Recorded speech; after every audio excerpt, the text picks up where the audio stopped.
कर्जमाफीच्या मुद्द्यावरून बच्चू कडू कोकाटेंच्या घराबाहेर मशाल आंदोलन करणार आहेत। बच्चू कडूंसह प्रहारचे कार्यकर्ते आंदोलनासाठी रवाना झालेत, तर बच्चू कडूंनी सांगितल्यास त्याला भेटेल असं कोकाटेंनी म्हटलेलं आहे। 17 तारखेला शेतकरी संघटनांसोबत बैठक आहे असं माणिकराव कोकाटे यांच्याकडून सांगण्यात आलंय।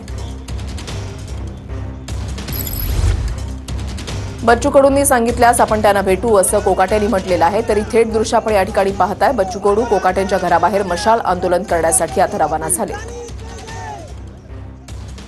त्यांचा अधिकार आहे, त्यांना आंदोलन करणं, त्यांनी कसं आंदोलन करावं, काय करावं, त्यांची मागणी काय आहे त्यांनी करावं। लोकशाही मार्गाने ते त्यांचं आंदोलन करू शकतात। तुम्ही भेटणार का त्यांना? भेटेल ना, त्यांनी सांगितलं मला भेटायचं तर मी त्यांना भेटेल। मी शेतकरी संघटनेची एक बैठक 17 तारखेला मुंबईला आयोजित केली आहे।